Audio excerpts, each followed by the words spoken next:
NXT starts off with Metaphor versus Damage Control. This match, of course, was set up due to the match that they had on Monday Night Raw, with the interferences of Metaphor attacking Damage Control.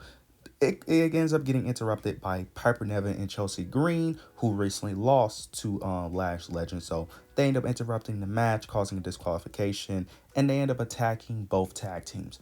This was overall a good segment, but why did this happen on NXT? Like, did this really need to happen on the go home show to Halloween Habit? I don't think so, because everyone here is a main roster talent for the most part. So it's like, did we really need this on NXT? You could have just had this on SmackDown. You could have just had this on SmackDown with way shorter time, and you could have had the same result. I don't think this needed to be on NXT, especially with the Go Home Show Halloween Havoc. You could have just built up other stories for next week, given more time to Lexis King if you needed so, whatever it was. You could have just gave more time to other talent instead of doing this. I don't get the reason why Damage Control and Piper and Chelsea have to be on the show. And I love Piper and Chelsea. I love them too, but they didn't need to be on the show. This didn't need to be on the show. Overall, yeah, this really didn't need to be on the show. You could have just done this on Friday. You could have just done it on SmackDown, in my opinion. This really just didn't need to be on the show, in my opinion. Now we end up getting Jada Parker for some Tatum Paxley. This match played out exactly how I thought it was going to play out, with Jada Parker winning. It's unfortunate because I love Tatum Paxley, but I also love Jada Parker. Now here's my issue with this.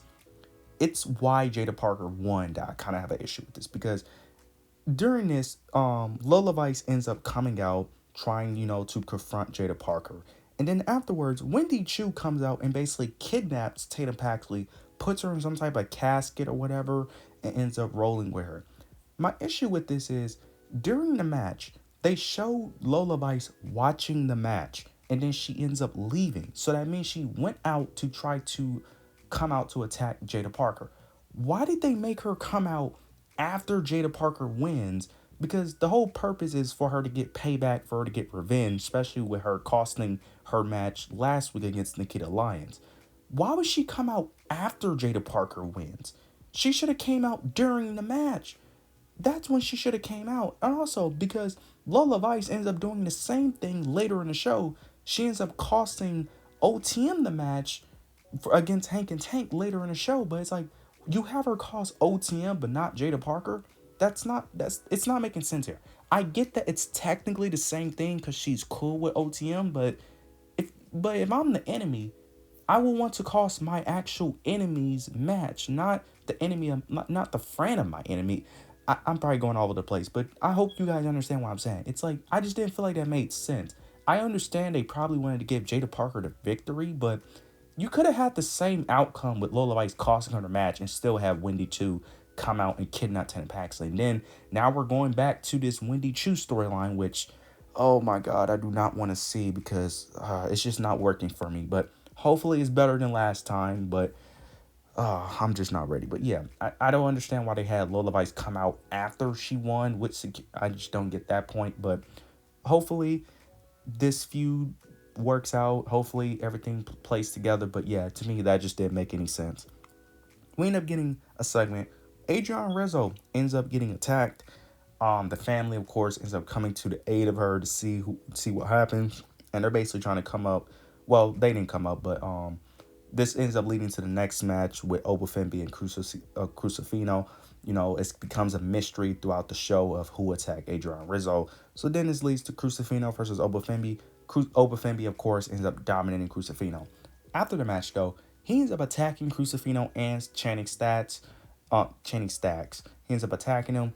Then Tony D'Angelo tries to come in and tries to attack Oba, but Oba ends up getting the upper hand. And he ends up handcuffing Tony D'Angelo to the ring ropes.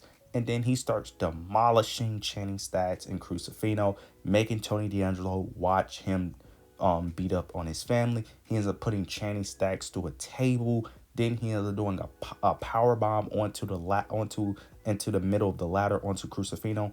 This is great, and it makes perfect sense what Oba Femi is doing.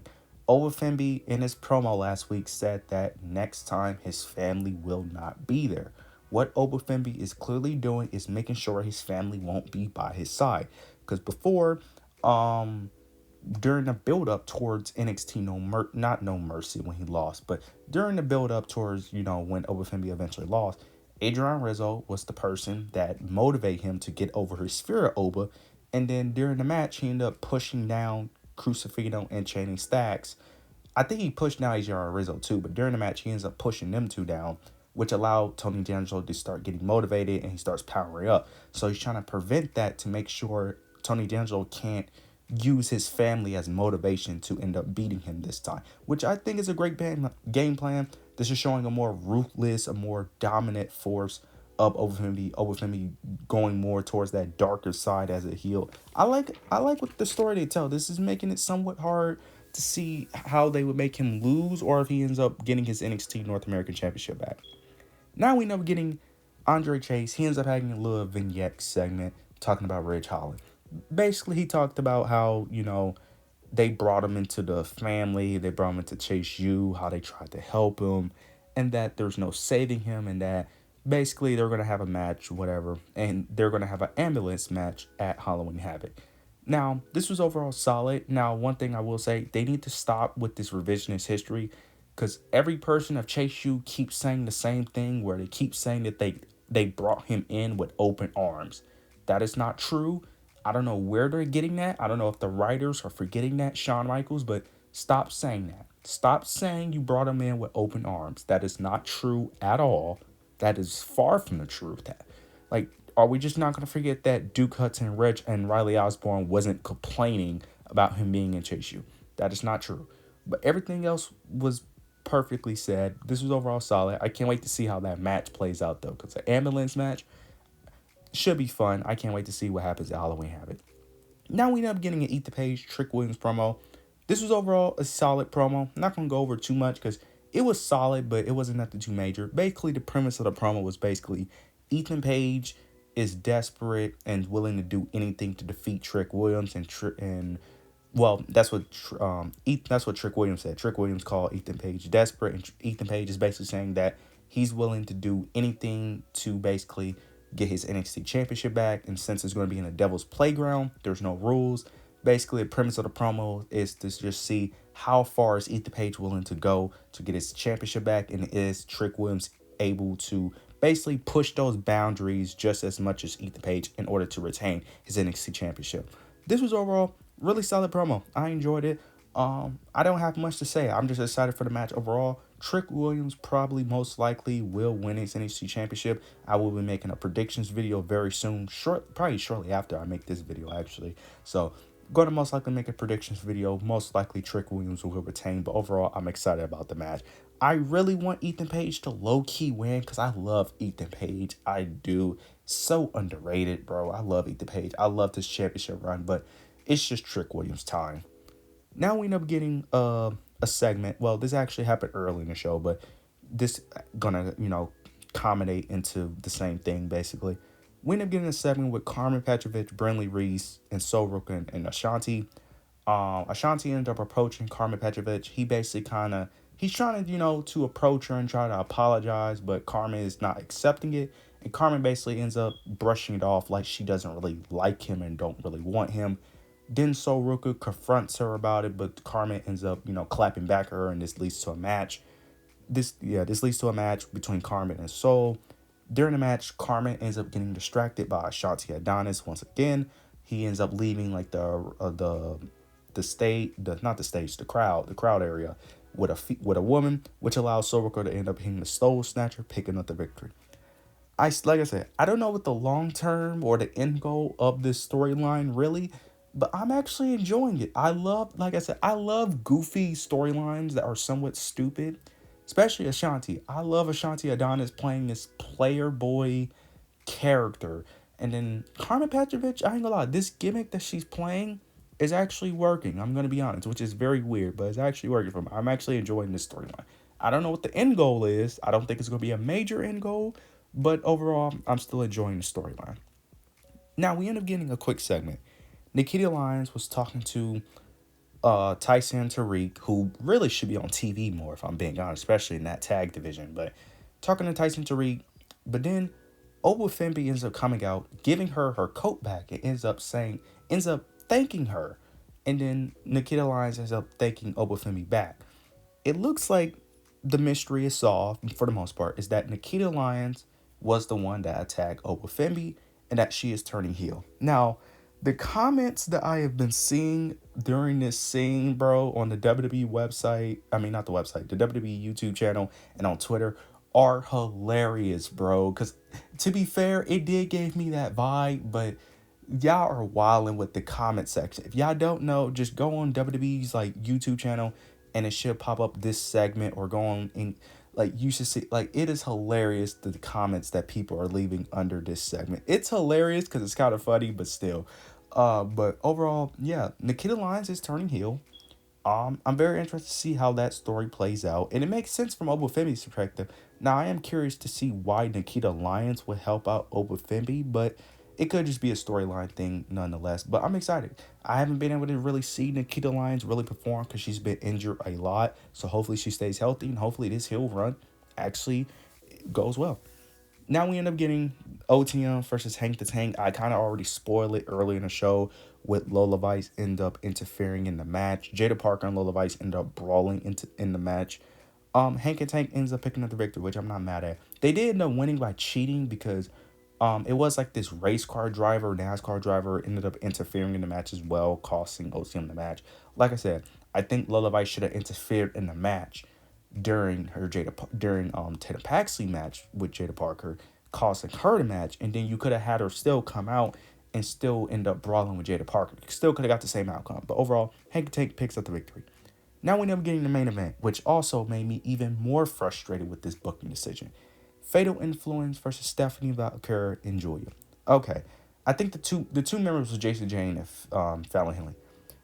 Okay, so the end, Kalani Jordan ends up helping Stephanie Valkyrie and Julia pick up the victory, right?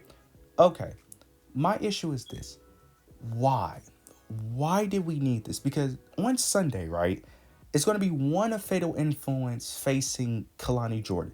So you're telling me that they're going to lose another. Now, to be fair, I expected them to lose this match.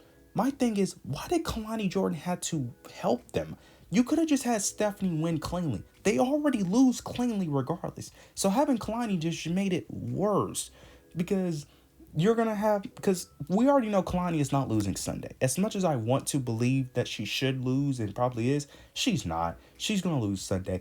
And for me personally, I would have had Stephanie Valkyrie and them possibly lose this match to make it somewhat more unpredictable to whether or not they would actually beat Roxanne and Cora Jade. That's just my opinion. I just didn't feel like Fatal Influence really needed to lose, and if you was going to have them lose, why have Kalani interrupt? Especially because earlier before the match, they had a segment with Roxanne and Cora Jade actually praising them. Looked like they was on good terms. You could have had Roxanne and Cora Jade interfere in this match, costing Stephanie and Julia the match, which leads to the rivalry. You could have done that, building up Fatal Influence. But no, Fatal Influence have to lose another match, and then they lose by Kalani Jordan, who've been making them look like idiots, if we're being honest, because they're basically PFC.